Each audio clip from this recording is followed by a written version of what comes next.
Travel Veda کے تمام ناظرین کو السلام علیکم۔ آج کی اس ویڈیو میں ہم آپ کو بتائیں گے سلطنت عثمانیہ کے قیام اور ان کی فتوحات کے بارے میں۔ ناظرین، یہ ترکی کی سیر کی ویڈیو کا دوسرا حصہ آپ کی خدمت میں پیش کیا جا رہا ہے۔ اگر آپ نے ابھی تک ہمارے چینل ٹریول وید کے کو سبسکرائب نہیں کیا تو دنیا کے مختلف ممالک کی سیر اور تاریخ جاننے کے لیے ہمارے چینل ٹریول وید کے کو سبسکرائب کر لیں۔ سلطنت عثمانیہ کے دور کے ساتھ جب فتوحات کا آغاز ہوا تو اس دور نے مسلمانوں کے اندر ایک نئی روح پھونک دی۔ عثمانیوں کا خاندان ایک ترکمانستانی قبیلے سے ہے۔ یہ خاندان کردستان میں 13ویں صدی عیسوی میں آباد تھا اور چرواہ پیشہ کرتا تھا۔ چنگیز خان کی قیادت میں جب منگولوں نے عراق اور ایشیا کوچک کے علاقوں پر حملے کیے تو عثمان کا دادا سلیمان اپنے قبیلے کے ساتھ ہجرت کر کے کردستان سے اناضل کے علاقوں میں آ بسا۔ یہ 617 ہجری بمطابق 1200 عیسوی کی بات ہے۔ سلمان 668 ہجری بمطابق 1230 عیسوی کو فوت ہوا اور اپنے صاحبزادے ارطغرل کو اپنا جانشین مقرر کیا۔ عثمان کا والد ارطغرل جب اپنے قبیلے کو لے کر منگولیوں کے خطرے سے بچنے کے لیے بھاگا تھا تو اس کی تعداد تقریباً 100 خاندان اور 400 سے زائد شہ سوار تھے۔ راستے میں جب شور و غل پیدا ہوا تو قریب جا کر دیکھا کہ مسلمانوں اور نصرانیوں کے درمیان جنگ کا میدان گرم ہے اور بازنطینی عیسائی مسلمانوں کو پیچھے دھکیل رہے ہیں۔ ارطغرل کے پاس اس کے علاوہ کوئی چارہ نہیں تھا کہ وہ آگے بڑھے اور اپنے ہم مذہب اور ہم عقیدہ بھائیوں کو اس مشکل سے نکالے۔ ارطغرل نے اس زور سے حملہ کیا کہ نصرانیوں کے پاؤں اکھڑ گئے اور اس کے لشکر کی پیش قدمی نصرت کا سبب بن گئی۔ جب مارکہ کاردار ختم ہوا تو سلجوقی اسلامی لشکر کے سپہ سالار نے ارطغرل اور اس کے دستے کی بروقت پیش قدمی کی تحسین کی اور انہیں رومی سرحدوں کے پڑوس میں اناضول کی مغربی سرحدوں میں ایک جاگیر عطا کی اور موقع دیا کہ وہ رومی علاقوں کی طرف پیش قدمی جاری رکھتے ہوئے سلجوقی سلطنت کی توسیع کا موجب بنے۔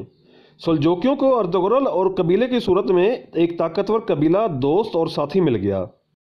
ارطغرل سلمان شاہ کا بیٹا تھا۔ سلطان علاء الدین کی بھتیجی حلیمہ سلطان کی شادی ارطغرل سے ہوئی۔ اس کے 3 بیٹے پیدا ہوئے۔ 1258 عیسوی بمطابق 656 ہجری ارطغرل کے ہاں بیٹا پیدا ہوا۔ والدین نے اس کا نام عثمان رکھا۔ اسی عثمان کی طرف سے عثمانی سلطنت منسوب کی جاتی ہے۔ یہ اس سال کی بات ہے جس سال ہلاکو خان کی قیادت میں منگولوں نے عباسی خلافت کے دارالحکومت بغداد پر حملہ کیا اور 22 سے 24 لاکھ مسلمانوں کو قتل عام کیا گیا اور دریائے دجلہ بہت عرصہ تک 2.5 ملین مسلمانوں کے خون سے بہتا رہا۔ جب امت مسلمہ رفوع نکاحت کی انتہا کو پہنچ چکی تھی وہاں اسے دوبارہ عروج تمکنت حاصل ہوئی اور وہ عظیم کامیابی انتہائی بلندیوں کی طرف پرکشا ہونے کے لیے تیار ہو گئی۔ یہ حکمت خدا بندی ہے، وہ جیسے چاہتا ہے ویسے ہوتا ہے اور اس کا حکم نافذ ہو کر رہتا ہے۔ جب ہم عثمان اول کی سیرت میں غور و فکر کرتے ہیں تو ایک فوجی سپہ سالار اور سیاسی شخصیت کی حیثیت سے بعض نہایت اعلیٰ صفات کا پرتو ہمیں ان کی شخصیت میں نظر آتا ہے۔ جب بازنطینیوں نے بورسا، موانوس، قطع، ادرانوس اور قسطلہ کے نصرانیوں کو 700 ہجری میں دولت عثمانیہ کے عثمان بن ارطغرل سے جنگ کرنے کی غرض سے ایک صلیبی معاہدہ تشکیل دینے کی دعوت کی اور نصرانی عمرا نے اس کی دعوت پر لبیک کہتے ہوئے اس نوزائیدہ سلطنت کو ختم کرنے کے لیے ایکا کر لیا تو عثمان اپنی فوجوں کو لے کر آگے بڑھا اور خود جنگوں میں گھس گیا اور صلیبی فوجوں کو تتر بتر کرتے ہوئے شجاعت و بہادری کا مظاہرہ کیا کہ عثمانیوں کے نزدیک اس کی بہادری ضرب المثل بن گئی۔ عثمان جب اپنی قوم کا رئیس اعظم مقرر ہوا تو اس نے بڑی دانائی کا مظاہرہ کیا اور سلطان علاء الدین کی نصرانیوں کے خلاف مدد کی اور بہت سے قلعے اور سلطنتیں فتح کر کے دیں تو سلطان علاء الدین نے عثمان کو بڑی عزت دی اور اپنے نام کا سکہ ڈھالنے اور اپنے علاقے میں اپنے نام کا خطبہ پڑھنے کی بھی اجازت دی۔ کے قلعے فتح کیے۔ 712 میں کبو وغیرہ کے قلعے فتح کیے۔ انہی فتوحات نے بروسا شہر کی فتح کو آسان بنا دیا۔ بہت سی اسلامی جماعتیں خدمت اسلام کے جذبے سے سلطنت عثمانی کے جھنڈے کے نیچے جمع ہو گئیں، جیسے جماعت غزہ یا روم، یعنی رومی غازی۔ یہ وہ اسلامی جماعت ہے جو حدود روم پر نظر رکھتی تھی اور ہمیشہ خیمہ زن رہتی تھی۔ یہ جماعت عباسی خلافت کے دور سے سرد سکندری بنی ہوئی تھی۔ ایک اور جماعت جس کا نام الاخیان یعنی الاخوان ہے، یہ جماعت مسلمانوں کی مالی مدد کرتی تھی۔ اس جماعت کے لوگوں کا تعلق تجارت سے تھا۔ اس کے علاوہ کئی ایک جماعتوں نے مسلمانوں اور اسلام کی خدمت کے لیے سلطنت عثمانیہ میں شمولیت اختیار کی۔ ارطغرل نے اپنے بیٹے بانی دولت عثمانیہ کو قرہ جائے حصار میں قاضی مقرر کیا۔ ارطغرل بن عثمان نے اپنی ذہنی اور جسمانی قوتیں وقف کر دیں۔ عثمان اول کی بعض اعلیٰ صفات جو در حقیقت ایمان، روز آخرت کے لیے تیاری، اہل ایمان کے ساتھ محبت، اہل کفر عصیان سے نفرت اور جہاد فی سبیل اللہ اور دعوت حق کا ساتھ میں ان کی محبت کا طویل ثمرہ تھیں۔ انہوں نے اپنی تلوار خارہ شگاف کے ذریعے جہاں عظیم فتوحات حاصل کی وہیں ایمان اور حسن کردار کے ذریعے دلوں کو مسخر کیا۔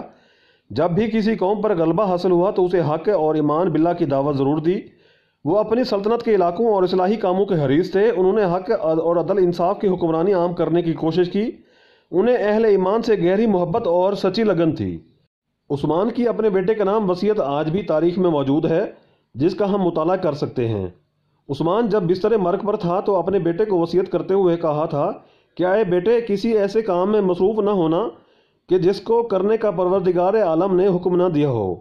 جب بھی امور سلطنت میں کوئی مشکل پیش آئے تو علماء دین سے مشاورت کرنا اور امداد طلب کرنا۔ اے بیٹے، فرمانبردار لوگوں کو اعزاز سے نوازنا اور فوجوں پر انعام و اکرام کرنا۔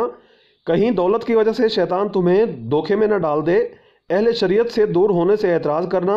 ہم نے زندہ رہنا ہے تو اسلام کی خاطر اور مرنا ہے تو اسلام کی خاطر، اور یہ ہے وہ چیز جس کا تو اہل ہے۔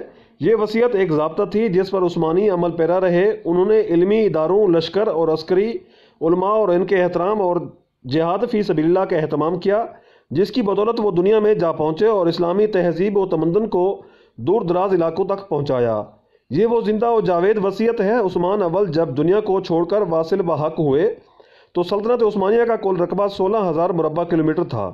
یہ داستان تھی دولت عثمانیہ کے عثمان اول کی، جس نے اپنی دانائی، بہادری اور دانش مندی سے ایک وسیع و عریض مسلمان مملکت قائم کی جو 631 سال تک قائم رہی۔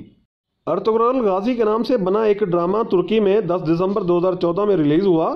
اب تک یہ ڈرامہ 30 سے زائد زبانوں میں ڈبڈ کر کے دکھایا جا چکا ہے۔ اس ڈرامے کو مغربی میڈیا میں خاموش بم کہا گیا ہے، اور یہ ڈرامہ یعنی ارطغرل غازی پاکستان میں بھی پاکستان کے سرکاری ٹی وی پر یکم رمضان سے ڈبڈ کر کے نشر کیا جا رہا ہے۔ کمال کی بات یہ ہے کہ اس ڈرامے میں مسلمانوں کی 700 سال پہلے کی وہ تاریخ اور اس کا منظر پیش کیا جا رہا ہے۔ حیران کن بات یہ ہے کہ پاکستان میں پہلے ہی دن 1,13,00,000 لوگوں نے اس ڈرامے کو یوٹیوب پر دیکھا، جبکہ مصر اور عرب ممالک کے ساتھ ساتھ انڈیا میں بھی اس ڈرامے کو دکھانے پر پابندی لگ چکی ہے۔ اس کے باوجود دنیا میں سب سے زیادہ دیکھا جانے والا ڈرامہ ارطغرل غازی ہے۔ اس ڈرامے کی ایک خاص بات یہ ہے کہ مرد داڑھی میں اور عورت لباس میں کتنی جاذب نظر لگتی ہے، اور اس ڈرامے میں مسلمانوں کی 700 سال پہلے کی وہ تاریخ دکھائی جا رہی ہے جس نے آج کل اہل مغرب کی نیندیں حرام کر رکھی ہیں۔ خلافت عثمانیہ کے دور میں 5 وقت کی اذان کے لیے مختلف لہجہ استعمال کرنے کا منفرد طریقہ رائج تھا۔ فجر کی اذان کی طرز جگانے کے لیے تھی، ظہر کی اذان کی طرز میں حجاز کی موسیقی کا رنگ غالب تھا، نماز عصر کی اذان میں مصری طرز نمایاں تھا۔ مغرب کی نماز کا وقت چونکہ مختصر ہوتا ہے لہٰذا اذان مغرب کی طرز ذرا جلدی اور مختصر رکھی جاتی۔ نماز عشاء کی اذان کی طرز اداسی سے بھری ہوتی کیونکہ یہ دن کی آخری اذان ہوتی۔ آج کی ویڈیو میں بس اتنا ہی۔ اگر آپ نے ابھی تک ہمارے چینل ٹریول ود گیکا کو سبسکرائب نہیں کیا تو دنیا کے مختلف ممالک کی سیر اور تاریخ جاننے کے لیے ہمارے چینل ٹریول ود گیکا کو ضرور سبسکرائب کر لیں، اور کمنٹس کرتے ہوئے آپ اپنی تجویز اور رائے سے ضرور آگاہ کیجیے گا تاکہ آنے والی ویڈیو میں بہتری لا سکیں۔ آپ سے ملاقات ہوگی بہت جلد ایک نئے ملک کی ویڈیو کے ساتھ۔ تب تک کے لیے اللہ حافظ۔